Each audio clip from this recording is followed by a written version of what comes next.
Hey, welcome to Tool Talk Live. So I had a different live stream set up, and then that wasn't exactly working. So I'm going to wait for some people to pop into the live chat here.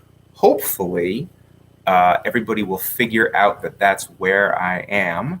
I wonder if I have to drop a link into the other chat window because that was not working out. Let's see.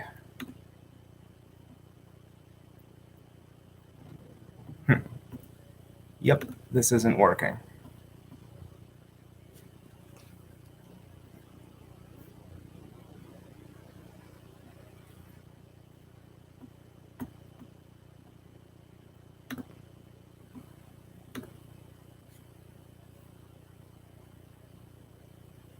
Whoop, there's everybody. I was having problems, but now I appear to be live. I think I'm live. I was calling tech support. This is tech support, but I'm gonna hang up now and pay attention to people. Here we go. All right, ladies and gentlemen, welcome to Tool Talk Live. First live stream got confused for a second there, but I'm gonna work it out. I am live now. Next time I will. I guess I will do a little bit more research before I do this. How is everybody doing today? Tomorrow is Thanksgiving. I hope everybody's going to have a really nice holiday, but also a safe one, which is a little bit tough to figure out these days. I'm just going to be spending the holiday with my wife and daughter, whom I already live with. So that's really easy. So today, what I want to do is I want to just talk about the most basic Stanley planes, the ones that I think pretty much everybody should start with. I particularly want to talk about the number 4 and the number 5. And this is really going to be kind of a loose Q&A format. You can ask me anything you want to, but why don't we try to stick to Stanley planes for right now? I've got Brad from Brad's Workbench moderating, which is extremely helpful. He told me to have all the comments in the chat and another device, but I couldn't figure that out. So you're occasionally going to see me squinting over there. Brad is going to try and keep things civil and keep things from getting distracted. I'm going to ask people to be respectful and be nice to each other. This is a family-oriented channel. Let's try to avoid cursing. I won't curse, so maybe you won't curse too. So let's just start off by talking about planes. These are some of my favorites. This is my number 4 that I really use all the time, day to day. It's a Sweetheart era Stanley. It's not the best plane in the world, but it's pretty amazing for what I paid for it. I think I picked this up at a flea market for $25. And I know a lot of people can't do that, which is why I also do a lot of reviews of inexpensive new planes to try and help people get the best they can. My other favorite plane, which I'll talk about really quickly, is this is my number 5, which I also use a lot day to day. This is the plane that I've done the least to. I just derusted it, and I've never even flattened the bottom because it's a jack plane, and I don't need it to be flat. And I'm a little embarrassed. I'm a little embarrassed to admit that I paid $5 for this plane. I know a lot of people are sick of hearing those stories, and I don't blame you. But that is what it cost, and it's what let me get going in woodworking. So let's look at some of the questions. Is £10 a good price for a number 5 Stanley? Yeah, because that's just a bit more. What's that, about $15 US? That would be really great. So I wouldn't worry about that. Questions I get all the time are regarding the prices of these planes.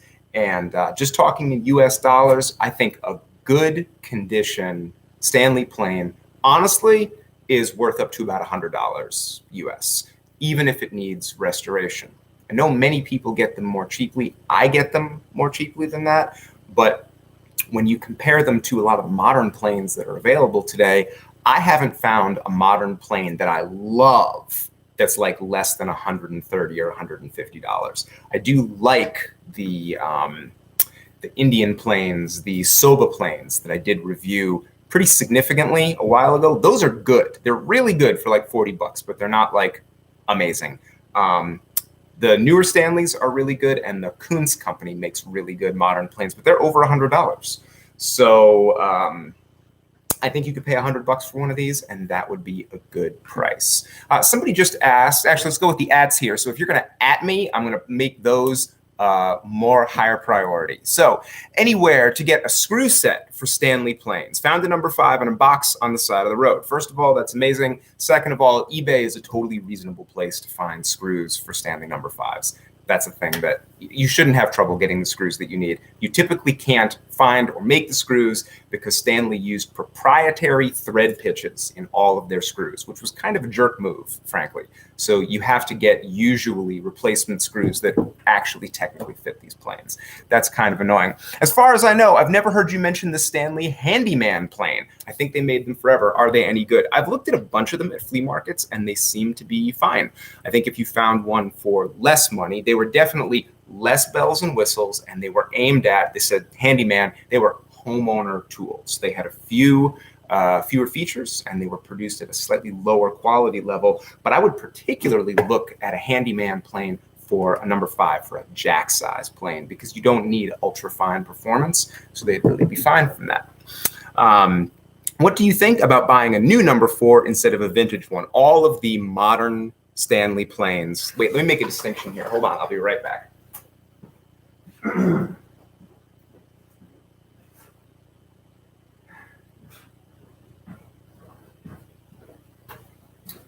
Okay, there's a lot of confusion about Stanley planes and about the new ones. Stanley makes new planes that look a lot like this one, but they've got black plastic handles. My limited experience with those is that they really aren't good.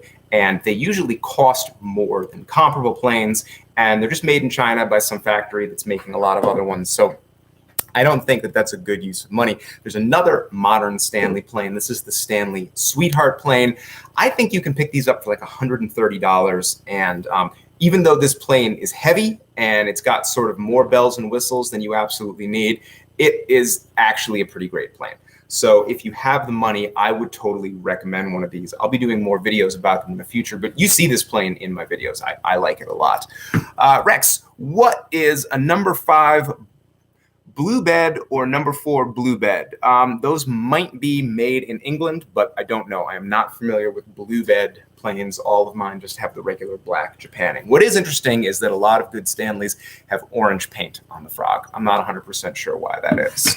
In regards to finding deals, swap meet, space, and hoarding can become a problem. How do you deal with it? I own a house and I have taken over the entire basement and I'm filling it up with old junk. That's how I'm dealing with it. Next question. My father is a power tool woodworker. I'm a hand tool woodworker. How do I convince him that planes are a worthwhile investment? Well, you know, for some people, they're just not. It really comes down to how you like to work, what you want to do. I used to be 100% power tools, and now I'm about 95% hand tool. And I find, hey, I got a super chat. Thank you very much, DIY Drawer. I find hand tools to be so much more pleasant to work with, especially right now, because my wife and daughter are in the house all the time and they can't handle the noise that power tools make. So that's a really good argument. I also just like the results. Here's a piece of pine that I was planing just the other day. I don't know if this is going to show up live, but this is the planed surface just with a jack plane, with not even a very good jack plane. And the planed surface is so good, you would have had to sand this with 3 different grits to get that kind of finish. DIY Drawer says, hey Rex, recent sub here, love the content, especially about planes and down-to-earth tools. Is there a chance you'd show us the entire plane collection? I will show you the entire plane collection. I plan on doing that as the video for my 200,000 subscriber special video, and that'll probably be out right after Christmas. I'm at 199,000 subscribers right now. So I'll make that video as soon as I hit 200 because I really, really want to celebrate that. So those are all really good questions. As far as the hoarding question goes, that's really a big one. Wait a second. Would you recommend a jointer as a first plane if it's all I can find? If it's all you can find, absolutely. I've heard a story of a professional woodworker, I forget his name, who actually did everything with the Stanley number 7. I can't imagine doing that. I find big, long metallic planes just impossible to deal with. They're way too big. I much prefer wooden planes. So here, I'm going to my bench right now. Excuse me. So my jointer is actually this old Shipwrights jointer. I had this on my Instagram feed the other day. It has this very curious mark over here on the toe. In my experience, these wooden jointers offer really all the benefits that you get from a long metallic jointer. You get the same long length, which lets you shoot edges and flatten tops. And they also have accuracy that you need, but they're a lot lighter. And because they're bigger than a small wooden plane, they have enough mass too. So I don't enjoy wrestling around with giant metal planes. I go wooden for anything larger than a number 5 or maybe a number 6, although I don't use that too often. What are your thoughts on the number 6 plane? That is a great question, Kirk. I did a whole video about the number 6. I think it's one of the most underappreciated planes. What's great about it is that you can get them really, really cheaply. They work as jointers, which is wonderful. And you can also set them up as a panel plane. So if you want a 5.5, but you can't find one, get a 6. They're some of the least expensive Stanley planes out there. I have bought number 6s for less than $5 in very beat up condition. And I have a couple of them. And when I've used them in my woodwork, actually, I'll tell you what, as far as number 6s go, I used to work at a cabinet shop that didn't have any hand tools in it. So I would bring tools with me, and the only big plane I brought with me was a number 6 because they only had a very small jointer. Anything that couldn't go across the jointer, I had to hand flatten. I found the number 6 to be perfect for that. Hey, from Mexico, I love how you explain to work with hand tools and help us improve. That was not a question, but thank you anyway. Hey, James R. Scheffner, thank you so much for the $5 super chat. Is it worth it to build a plane till, or is it not really useful? I've never had a plane till. I've been woodworking and hand tool woodworking for a long time. I've never had one. A couple thoughts on the plane till. It seems like you're building a little slot for each plane, and personally, my collection of planes and what I use just changes all the time. I'm also really into historical woodworking because I think things that people did over and over and over again for a long time, those usually worked. And historically, you don't see plane tills. What you see instead is tooled chests. So if you really want something like that, I'd say build a tooled chest. William Allen, thank you for the super chat. He says, I'm hoping that you will someday do a thing about wooden planes, selection, use, maintenance, and repair. There is no question that I should do that. Why don't I give you a treat right now since you asked? I just happen to have on the bench. This is a recent acquisition. This is a really fascinating plane. I bought this from the tool dealer Patrick Leach because I needed a new, that's actually a good point, hold on. I needed a new 4-plane. So for heavy stock removal, I was using my table saw, so everything's dusty. For heavy stock removal, I use this 4-plane right now. It works great, but you can see this thing is done. It's just seen way better days. So I just bought this one, again, from Mr. Patrick Leach, supertool.com. I have no relationship with him, but I think he's great. It is a brand new commercially made plane by an unknown maker with an attached lignum sole. So I haven't even used it yet. I haven't even tuned it up, but I'm super looking forward to it. I think it's going to be great. Travis, thank you so much for your super chat. Can you recommend a good place where we can find a good wooden jointer plane like you? New versus used. New wooden jointer planes are cripplingly expensive. I know because I look at them all the time, and I really want to get one of these super high quality makers to make me a wooden jointer plane, but I can't afford it. So I think I'm just going to do a whole video about wooden jointer planes and about wooden planes in general. eBay is an okay choice. I like to buy them in person. Tassio Lobo, thank you so much for the super chat. He says, Brazilian follower, awesome. Some tips in dealing with rust. Yeah, he says he lives in the Amazon and humidity is crazy. I bet humidity is crazy. My thing for dealing with rust is a wire wheel. I put a wire wheel on my planes, and then I don't have it right here. I've got the Paul Sellers rag in a can with oil in it. And when I'm done using a plane, I just grab it and give it a real quick, super light coating of oil. Any oil, doesn't make any difference. I like 3-in-1 oil, which is right over here. This is my favorite stuff. I would put 3-in-1 on my steak. I like it that much. Gentleman whose name I can't pronounce just sent me a super chat and said, thank you for the quality content. It is 100% my pleasure. One thing I will say about jointer planes is they're fantastic, but you probably don't need one as badly as you think you do. If you've been watching the Woodwork for Humans series, you've seen me build a ton of stuff using nothing but a number 4 size plane. I built that whole cabinet I did recently with this Stanley and a really cheap scrub plane, and I was fine, and I even jointed edges and did all of that stuff. And then for larger jointing stuff, you can have a number 5. That totally works. Don't kill yourself finding a jointer. I don't use mine super often. Mr. Adelon, who sent me a super chat, says, I have heard the Sweetheart planes are not square. Have you seen this? How much work have you had to do to deal with yours? Hold on, let's see if it's square. I have a totally decent Machinists Square right here. And let's have a look. And this plane is, I mean, definitely close enough. Like, it might not be like, no, it's really square. I wouldn't worry about it. Quick story about this Sweetheart plane is it was going great for me and I was loving it and great. Everything's going great. And then the shaving that it was taking was getting narrower and narrower and narrower over time. And I got really confused about that. And I didn't know why that would be. And then I figured out that the casting was actually moving. And you can see where I've colored it in with a marker here.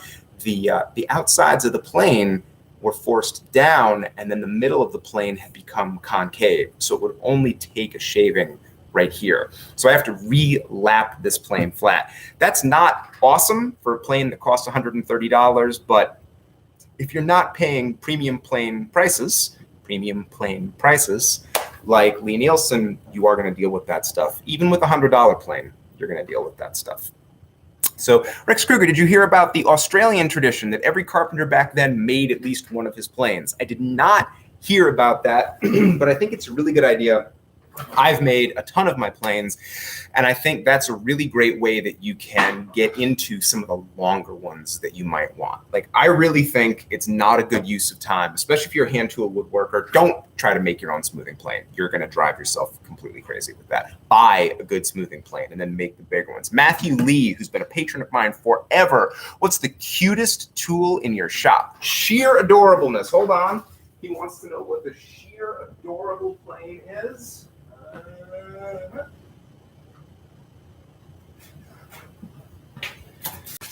Most adorable tool in my shop is this teeny tiny, super little coffin smoother. Craftsman made, for sure. The only thing the iron says on it is British made. I don't even know what that means. No idea where it came from. No maker's mark, no owner's mark. Saw a lot of use, even compared to my number 3. Like, it is so tiny, and it actually works really well. I like this plane a lot. This is the most adorable plane in my shop. That was an adorable question. Thank you for asking. Woodcrab asks, what do you think of fluting on the sole of some hand planes? So by fluting, I think you mean corrugations. Do I have? Yep, here we go. So this number 3 right here is corrugated. That's a super good question. The idea of corrugations, lots of companies did this. Corrugations were supposed to cut down on friction by cutting down on surface area.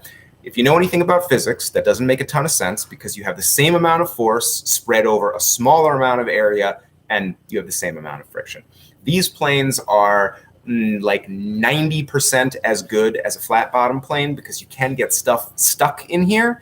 And sometimes if you're trying to go on the edge of a board and chamfer it, sometimes it gets stuck in the groove or it won't ride on that. When I first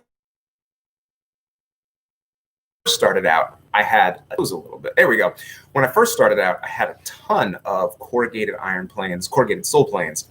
I use them all the time, and I slowly figured out that what I really like is flat sole planes. If you're starting out and if the price is right, grab these for sure. You can use them for years, and because there's less sole, they're very quick to flatten. So when you're going to restore these are really easy to get going. But you should pay less for them. A lot of times, I think some collectors pay more for these tools, but they should pay less because they're not as good.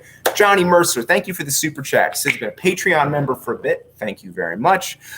Starting the joiner's bench this week. The wood is acclimating. Your screw vise came today. Thanks for live streaming. It is my pleasure. I am definitely going to do more of this. And the next time I live stream, I'm going to do something also just for patrons. Zara Blackwood sent me a super chat and says, Rex, love your content. Toronto in here. Awesome. I'm unsure about tear out performance between bevel up, bevel down smoothing planes. What's your take? Both of those styles of planes are capable of controlling tear out, but only the bevel down plane. Hey, Super Wrench Garage, super chat. Thank you very much, brother. Doctor, I should say. That's Dr. Peter Baelish right there. Bevel down planes, only bevel down planes have the chip breaker. Let me bust this one apart really quickly here. The chip breaker is this little goofy looking thing on top. It is a complete pain in the butt to get them set up, to get them sharpened, to do all the stuff that you need. but nothing controls tear out quite as well as a chip breaker. Bevel up planes are really good on tear out, but they don't have the adjustability. I can get this chip breaker closer to the edge of the iron or further away, depending on what I'm doing. It's one of the reasons that I vastly prefer beveled down planes. They are a little bit more difficult to set up, but in general, I find them to be more versatile. That's the opposite of what most people say. Most people will tell you that bevel down planes are less versatile and you want to go bevel up. That's not been my experience. I super love my Stanley Sweetheart bevel up jack plane. I think it's fantastic, but I also think, oh, my audio's out of sync. I need to refresh. Thanks, Brad. Let me refresh.